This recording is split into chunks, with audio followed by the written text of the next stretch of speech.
Bonjour à tous, on se retrouve pour le débrief de cette première journée ouverte au grand public. C'est aujourd'hui que le CES ouvrait ses portes au grand public. Et ce que l'on peut d'ores et déjà dire, c'est qu'il y a eu un monde fou. Vraiment, c'était tout à fait impressionnant. Beaucoup plus de monde que l'an passé, je trouve. Il faudra attendre évidemment la fin du salon pour savoir combien il y aura eu de visiteurs cette année pour le CES 2024. Mais je pense qu'on va retrouver, voire dépasser les niveaux d'avant-crise sanitaire.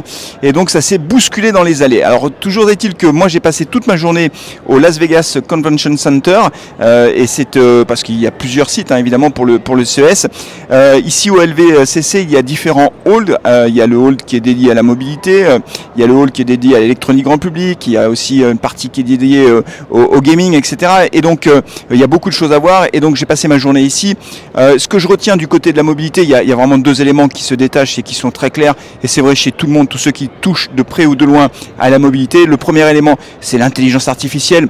J'en ai parlé hier après la journée presse, mais très clairement, l'intelligence artificielle est omniprésente, mais dans tous les discours, dans tous les projets qui sont présentés, on voit que l'AI fait son apparition finalement en quelque sorte. Alors bien sûr, au profit, au bénéfice des automobilistes, mais pas seulement aussi. Il faut savoir que les constructeurs, évidemment, vont pouvoir collecter toute une série de données qui leur seront bien utiles par la suite dans leur relation avec leurs clients.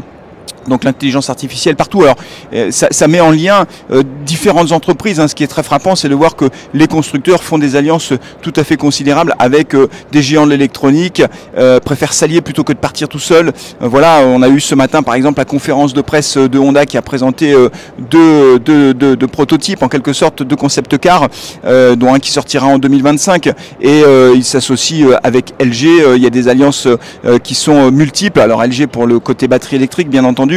Mais on voit bien que les constructeurs font des alliances justement pour ne pas rater le virage à la fois de l'électrification, et ça c'est la deuxième tendance, mais aussi de l'intelligence artificielle. Alors sur l'électrification, là aussi c'est tout à fait spectaculaire. Ça touche bien sûr l'industrie automobile, mais pas seulement. Il y a beaucoup d'exemples de mobilité électrique avec par exemple les vélos assistance électrique qui sont très présents ici au CES. C'est très intéressant de voir que Reebok par exemple se lance dans le cycle électrique. Donc il y a de nouveaux acteurs qui arrivent parce que c'est un marché qui est en pleine croissance et qui va encore croître pendant de nombreuses années. Et donc cette mobilité électrique, c'est le pari qui est pris par de très nombreux opérateurs justement pour pouvoir décarboner. En toile de fond, à chaque fois, on a ce côté développement durable avec des objectifs qui sont fixés. Alors seront-ils atteints? Je ne sais pas. C'est sûr qu'il y a toujours un peu de communication derrière tout cela. Mais on voit vraiment qu'il y a une véritable volonté d'électrifier la mobilité. C'est certainement le meilleur moyen de réduire l'empreinte carbone de la mobilité qui est, vous le savez, et représente à peu près, alors si on prend l'exemple de la France, 30% des émissions de gaz à effet de serre. Donc évidemment, décarboner la mobilité est un enjeu crucial et l'électrification de la mobilité semble être une des solutions.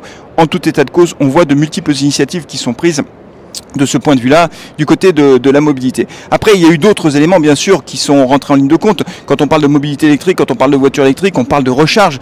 Tout ce qui va toucher à la capacité de recharger les voitures plus vite, d'augmenter l'autonomie des batteries. Il y a plein d'innovations. Alors, Honda en a parlé ce matin, mais Valeo également hier, avec la recharge par induction. Il y avait également Bosch qui avait présenté un système automatique de recharge de voitures électriques. Bref, on voit que les initiatives sont multiples, justement pour faire en sorte que les freins qui tournent autour de la voiture électrique puissent être levés. C'est l'autonomie bien sûr qui est quelquefois jugée un peu trop faible par les automobilistes, et puis aussi la capacité à recharger son véhicule assez rapidement.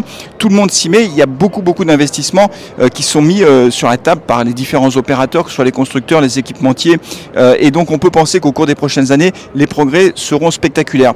Et puis bien sûr il y a tous les opérateurs d'électronique grand public, les conglomérats de type Samsung, LG, Panasonic qui sont là, Hisense bien sûr, qui ont toujours des stands très impressionnants avec des écrans tout à fait spectaculaire. Ça, on a l'habitude au CES de voir toujours les dernières avancées technologiques de ce point de vue-là. Et puis, je voudrais également dire peut-être un mot pour terminer sur cette première journée ici au LVCC, mettre un petit peu en avant Essilor. Vous savez, c'est le numéro 1 mondial de l'optique.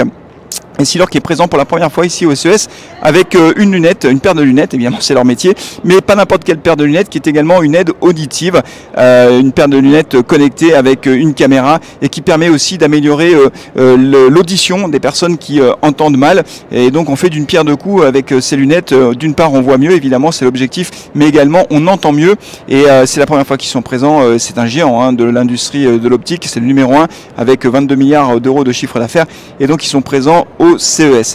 Voilà, on se retrouvera évidemment demain pour un nouveau débrief de ce CES à Las Vegas.